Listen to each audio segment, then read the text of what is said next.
Here's all the books I read in the month of January and February. So I haven't filmed in a minute. Well, I probably did film last week, but I haven't filmed in a while, so I'm just trying to adjust and just get comfortable.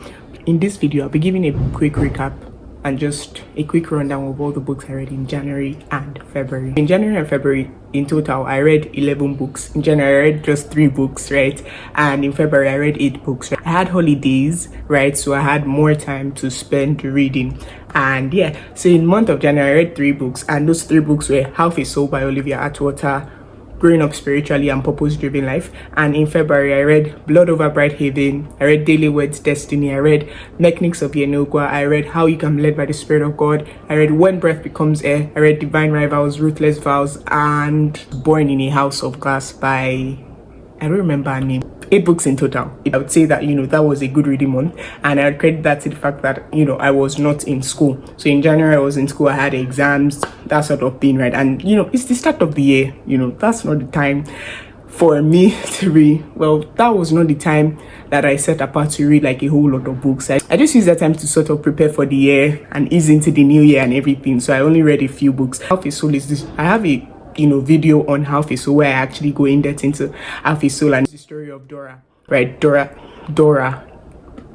basically follows the story of Dora. The whole story is that when she was much younger, a fairy stole half of her soul, and that has basically affected her emotions and affected her whole life, right? And because half of her soul is missing, her emotions are not as they should be. Her cousin, has a brilliant idea to reach out to a court magician to basically see what he can do to help her get half of her soul back, because that just means that she's sort of emotionless, right? And her emotions are not exactly how they should be. So that's the whole situation going on. So eventually this court magician, right, referred to as Lord Sorcerer, right, just means like court magician or whatever. His name is Elias Wilder, right? So he takes interest in her situation, and he actually wants to help her and all of that. But whilst all of this is going on, there's also a case, right? Because the place where they are in currently is London, England, right? There's also a case, right? There's also a situation in which the children are actually like falling asleep, right, and not waking up, right? So like a sleeping plague, but they don't know what exactly is causing it. Whilst he's trying to help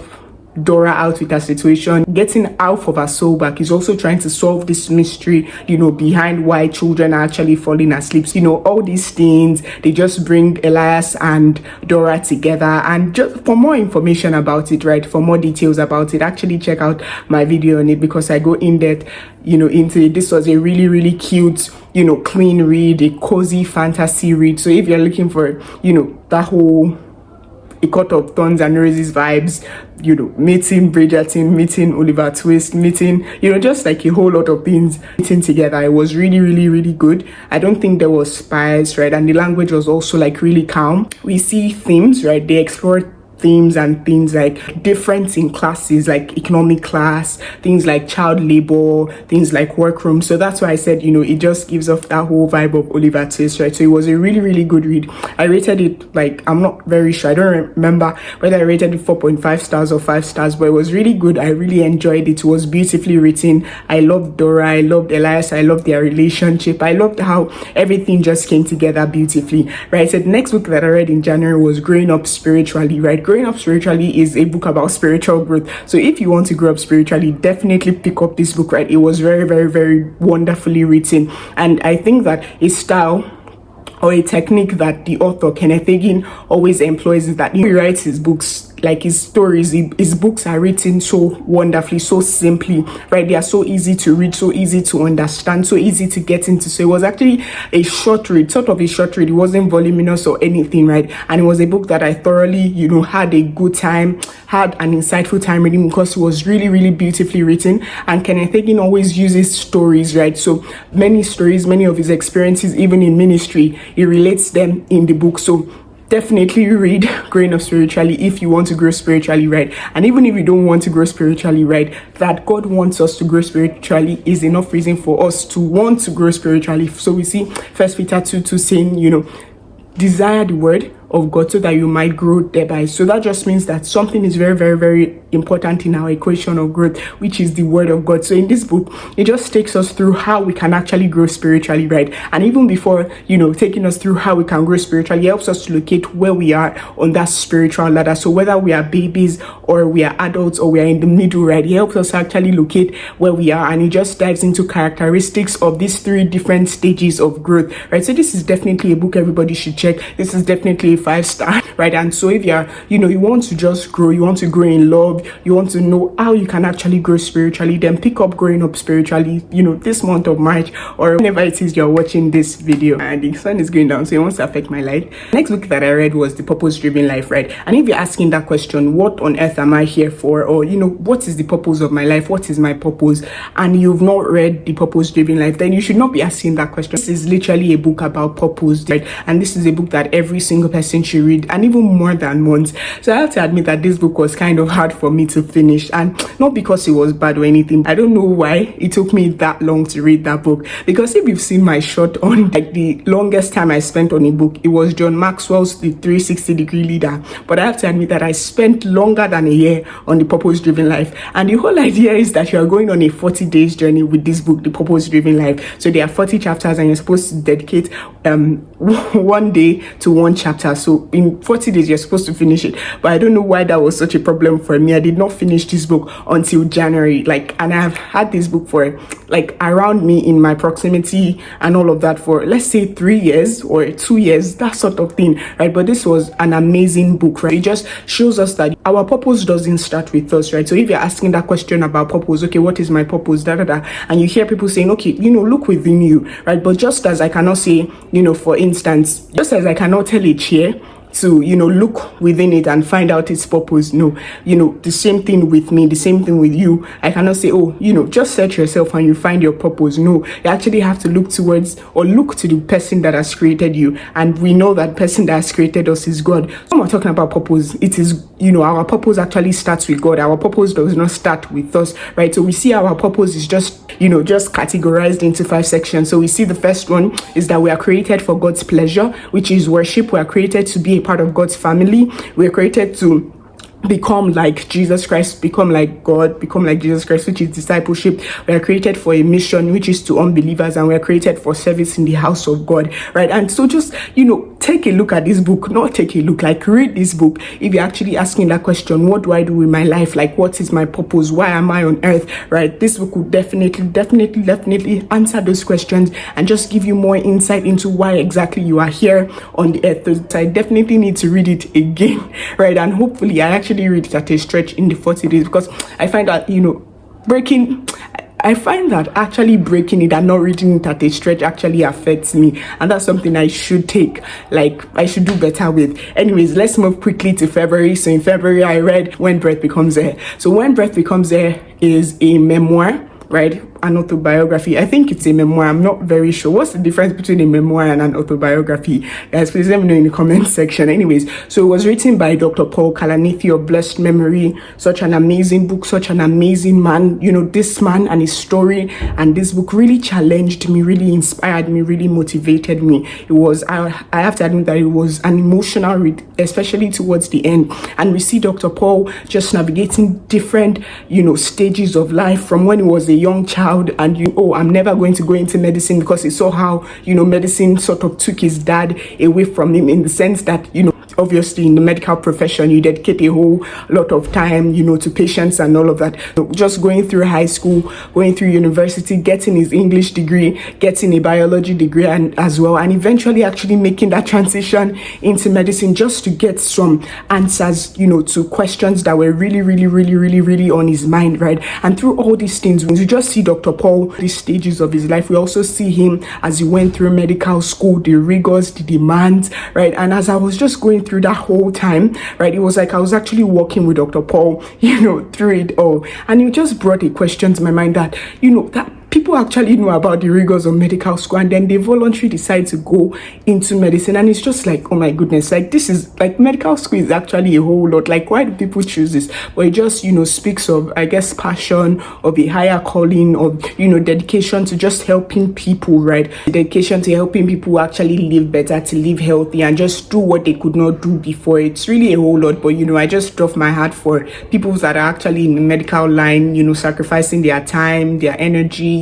just investing so much just so they can help people. And we see Dr. Paul going through medical school and all its demands. We see Dr. Paul when he was confronted with that life-threatening disease, right? So it's basically it's the story of Dr. Paul, who like sort of at the peak of his career was faced with a life-threatening disease, and I believe it was stage 4 lung cancer. And something that I even saw in this book was that there's a stigma around lung cancer, because at times when people say, or when people have that diagnosis, person has lung cancer, or people might think it's because this person has been smoking a whole lot. So it was actually through this book that I got to find that actually a stigma around lung cancer. Like, I never knew that before. I got to find out that it doesn't even get as much like funding and that sort of thing because of that stigma around it. And that's really crazy, because from the book, we don't like see anything about Dr. Paul, being a smoker or anything like that. We see how Dr. Paul is confronted with this life-threatening disease, how he,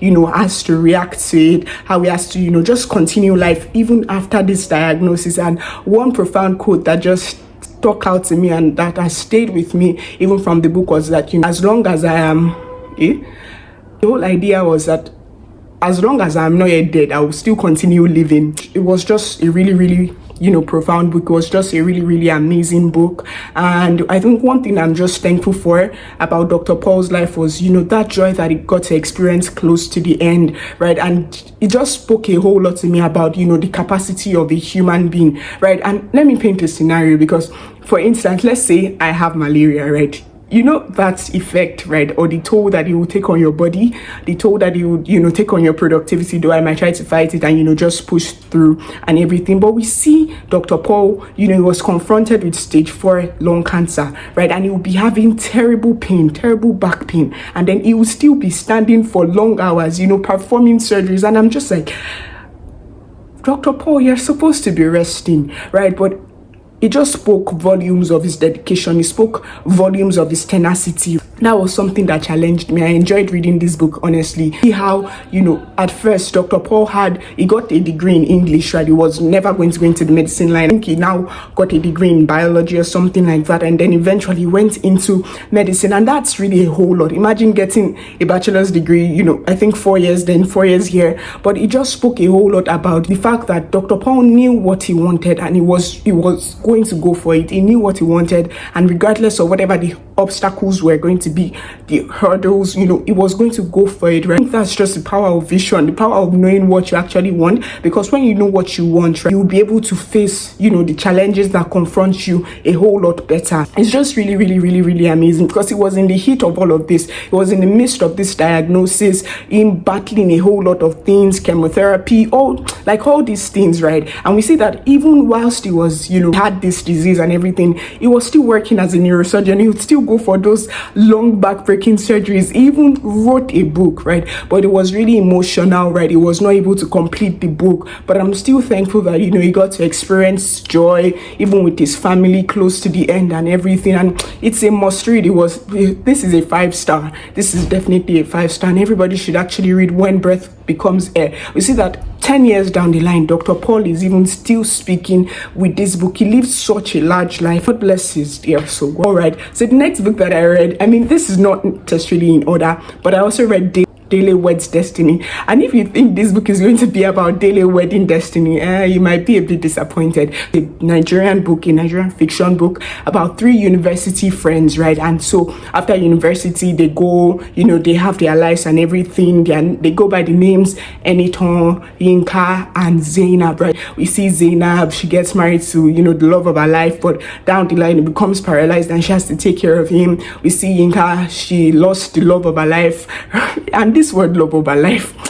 But eventually she got married to a really rich man, and now she has a daughter with the man by destiny. It's destiny that is getting married. Finally, we see Eniton after university and youth service and everything. She eloped with a white man to be abroad, left her friends, left her family and all of that. So we just see their story, we see, their lives, we see their relationships, and we see how they are reuniting for the wedding of Destiny, which is Yinka's daughter. So Destiny is getting married to Dele, but we see that Destiny she's hiding something, right? Something is not right with her, and she's not able to confide in her mother, but she's able to confide in her mother's friend. So this book definitely adds spice, also add language, but I can't really speak concerning that. I mean, I really enjoyed the descriptions, I enjoyed the setting as well. The story was told well, it was written well and everything, but one thing I did not like about it, the ending felt flat to me. It actually felt flat to me because I was expecting something more. I didn't like how the book ended,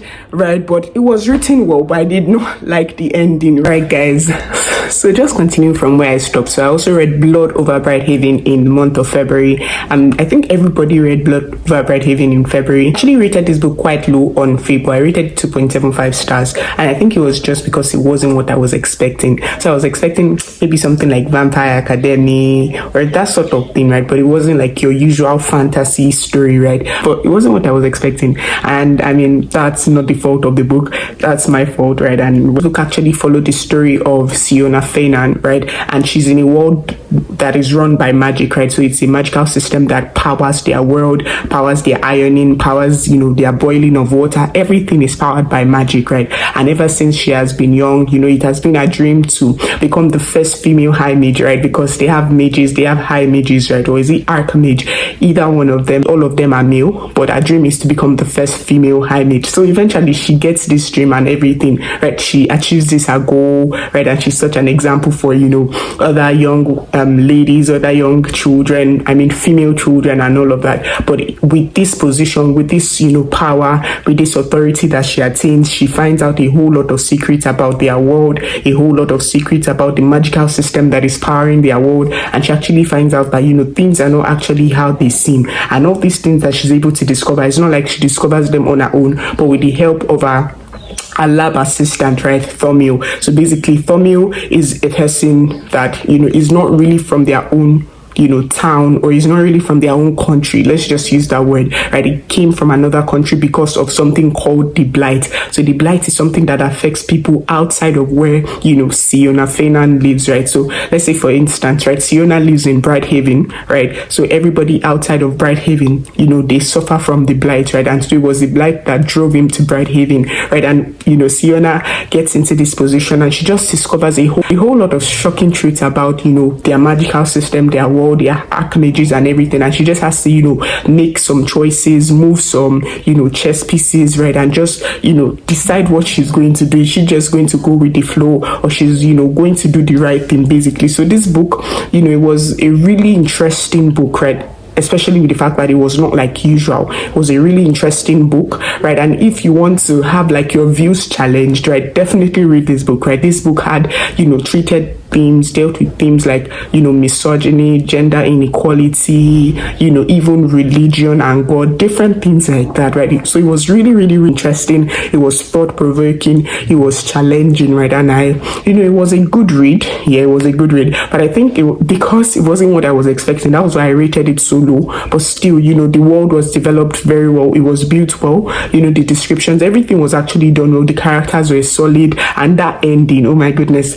that ending was definitely, it was not usual, right? That ending was definitely not usual. So I don't think anything about Blood Over Brighthaven was usual, but it was a good read. It was a very thought-provoking read, right? And I think I'll just read it again so I can get a better feel and then rate it better. Because if you've seen any video on anybody talking about Blood Over Brighthaven, I mean, the ones I've seen, people actually love that book. So why am I rating it 2.75 stars? So I'll definitely be rereading that so that I can just get a better feel, of the book. The next book I read in February, I read Born in a House of Glass. Born in a House of Glass follows the story of Udonwa. She's the youngest child of her family. She's the youngest child of her family, and where, like it seems that their father hates all the other children, hates all the other family members, he actually likes this child, right? And her name means something along the lines of peace or something like that. He actually likes this child, and she really loves her father, looks up to him, but is always fighting with all the other children, beating them, ignoring them,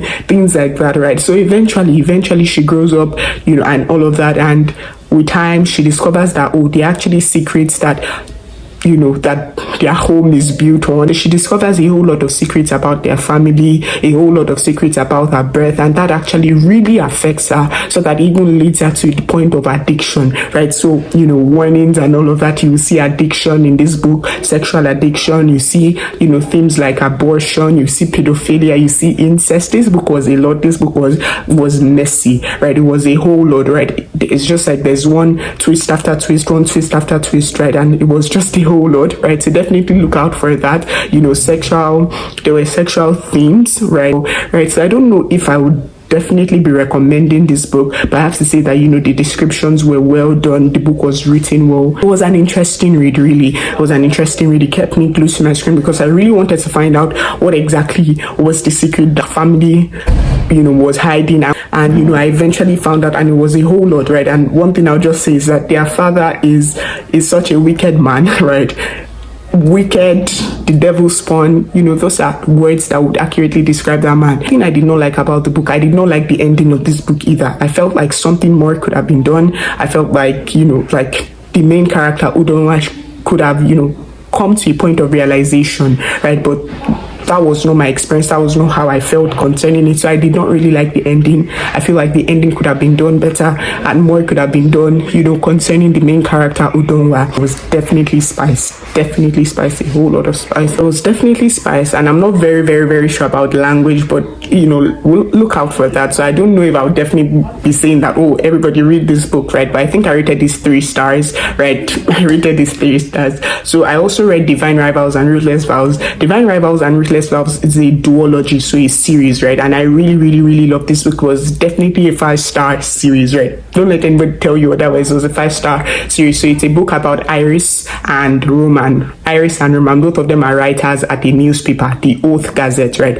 And in the world they live in is, they're in a time where, they're like wars and rumors of wars, right? So, and this war is actually between gods. So this book has gods. So if you're looking for a book that has gods, that has the enemies to lovers trope, that has magical typewriters, this book is definitely for you. This book had, they had a whole lot of depth, right? I love Iris and Roman's story. I love their transition from enemies to lovers. We see them, working as war correspondents together, first as writers at the Oath Gazette, and eventually having to report for the war. We just see them going through all of these things. And another thing we see about this book is that both Iris and Roman have magical typewriters, and because Iris's brother went to the war, like went to fight for Enver, because the two gods that are fighting are Enver and Dakre. So Iris's brother Forrest went to fight in the war. So she keeps on sending letters and letters to him, but he never replies. And eventually she gets a reply one day, and the reply is, "This is not Forrest." So apparently the person that has been receiving her letters was none other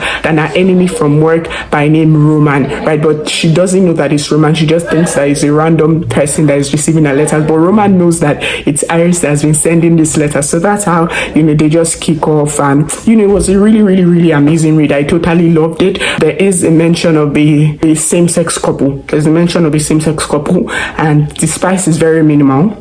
The spice is really minimal, and the language is really clean. So if you're looking for just like a really, really good, calm, beautifully described and written book, Divine Rivals and Ruthless Vows is definitely for you. Divine Rivals ended on a cliffhanger, but everything is resolved in Ruthless Vows, right? So definitely read a very, very wonderful series. I also read How You Can Be Led by the Spirit of God, and this is a book that, even from the name, that this is a book you should read, because don't you want to be led by the Spirit of God? Don't you want to receive God's leading in your life? Like, aren't you tired of making mistakes? Aren't you tired of walking around in circles? Aren't you tired of trial and error? Well, if you are, and you definitely should be, right, you should definitely check out this book, How You Can Be Led by the Spirit of God by Kenneth Hagin, right? And if you are following carefully, you know that in January I also read a book by Kenneth Hagin, and I think like on Fable, there's like I can track, you know, my most read authors, and I want, because right now it's Rebecca Ross and Kenneth Hagin, and I want Kenneth Hagin to, you know, just like pass Rebecca Ross, right? Because that means that I'm reading more books about spiritual growth, which is definitely one of my goals for the year. So, you know, let's have it. Let can be led by the Spirit of God. It's just a book that helps us, you know, to understand how we can be led by the Spirit of God and how God leads us, how God leads his children. He leads them by the inner voice, by the inward witness, prophecy, through vision. So this book just takes us through all those things. It takes us through all those things. And in the version I read, which was the Legacy edition, right, there was also a section on how we can be led in prayer and how we can be led in ministry, that sort of thing. So this is definitely a book that we should read. It's a 5-star book. We also see how we can train the human spirit, because one thing that we need to get is that as human beings, we're not just, you know, like bodies and souls, right? But we have spirit, soul, and body, right? Spirit, soul, and body. So a book you can check out, The Spirit, Soul, and Body by Andrew Womack, right? So you can just understand, you know, that better. So we understand that the spirit of man is actually the candle of God. So it is through our spirit that, you know, God actually, you know, speaks to us, right? Because we understand that the Spirit of God starts living inside of our spirits when we give our lives to Christ, which you should definitely do if you have not given your life to Christ. Because, like, what is your assurance after death, right? There's like no assurance for you if you're outside of Christ. And we understand that Jesus is the only way to God. So if you know that, oh, you want to be with God even after death, you want to actually, you know, like still live a good life, right, after that, because the alternative is hell, right? The alternative is suffering, right? And, you know, the only way to God is through Jesus Christ, and this is the way that God has decided that, oh, it is through Jesus Christ that he'll come to me. So it's not about no, a good God would not only make one way to come to him. He's God, and he has chosen that it is through Jesus Christ that he'll come to me, right? So we can't be arguing with God like, no, God, you should make like 5,000 ways to come to you. Nah, he has chosen Jesus Christ, and, you know, we have to deal with it, because at the end of the day, he is God, right? He is God. We are not God. We can't be the ones telling that, God, oh, there's supposed to be like 5 ways to come to you. Why would you choose only one? And so we see that it's also important for us to be able to train our human spirit so that they can actually become like legitimate sources of authority, that sort of thing. So the book also takes us through how we can also train our human spirits, which is, you know, through the word of God, meditating on the word of God, doing what the word says, you know, listening to our spirits, instantly obeying our spirits and everything. So we get all of that and more in this epic book. And the book that I read in February was Mechanics of Yenogoa, and I actually have a, you know, full-length video where I just dive into that, get into all the nitty-gritty and all the detail. This book is about Ebinimi, and it works as a mechanic in Yenogoa. Just navigates life in Yenogoa using humor, sex, and music, right? That's what the blog says, right? But you can just check out the video. It was an interesting book, right? They were twist upon twist. The main character, Ebinimi, just kept on getting into a whole lot of trouble. So it was definitely an interesting read, right? And if you're looking for drama, you're looking for chaos, if you're looking for that, definitely check out this book. This book was messy. There was spice. There was like sexual content. There was probably language. There was violence, I believe, right? So definitely watch out for those things. I'm going to pick up this book to explore it, but it was an interesting read. I think I rated it 3 stars. And I think with that, we'll come to the end of this wrap up. All the books I read in January and February. Did you read any of these books, right? Or what book did you read in January? What book did you read in February? Are you keeping track of the books that you read? If not, why not? What books would you be reading in the month of March? My March TBR is, like, I have my TBR and everything, but I think I'm just going to try to be strict with it. I'm going to try to be strict with it because going into March, I didn't want to read a whole lot of fiction. I wanted to focus on like other books, right? And just fiction, like sit down small, right? But I have not been very successful at that. But let's see how March goes. And, if we do a March wrap up, then you get all the details. And if not, here for this video, thank you for watching. And this is Faithfully Booked. Make sure you subscribe to the channel so that you can get, updates or you can get notifications. You can tap the notification bell so that you can get first-hand information on when, videos come out. Do any of these books sound like something? Do any of these books sound like what you would want to read? Would you like to read any of these books? Or is there any book that I spoke about in this wrap up that you'd want to read in the month of March or going forward? Just let me know in the comment section. And if you have any book recommendation as well, please let me know. And I'll see you next week by God's grace. Bye.